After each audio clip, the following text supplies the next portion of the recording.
Welcome to Talk Real Estate. If you remember, last week we talked about encroachments. This week we're going to carry on that discussion and tell you what to do when that happens.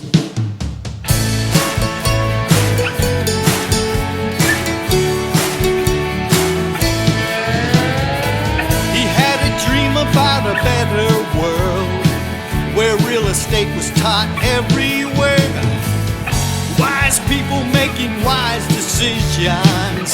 Knowledge makes the deal a lot more fair. Mr. Rodeo, untaught real estate. There's no need to be afraid.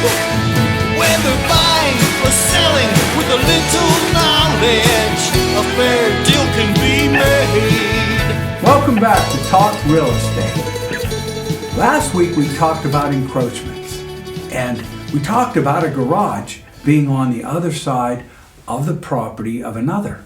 So it actually encroached upon that adjacent property owner.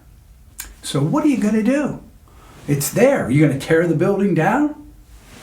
No, there's simpler ways to do things. First of all, you want to make a visit to your neighbor and you want to talk to him and say, hey, I've got a problem here.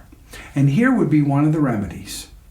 One of the remedies is providing documentation with a survey showing how far over you are.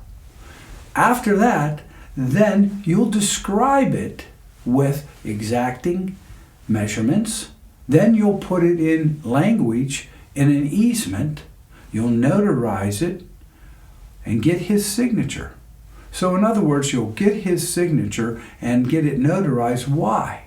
Because the lender or the title company is going to want that recorded. So what do we have? We have survey, we have a description, you have the easement, you have the notarization, and then the recording. With that and your neighbor's permission, you can have that garage stay there. One of the things that's always very interesting is there'll be a clause in there that says when that garage is torn down or it's demolished because of fire, what do?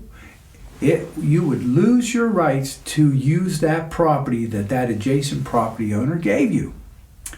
Also, one of the things you might be asking, well, you talked last week about setback requirements to the side and left. Well, if it's in somebody else's property, it sure can't be in conformance with that township's laws of setback, can it?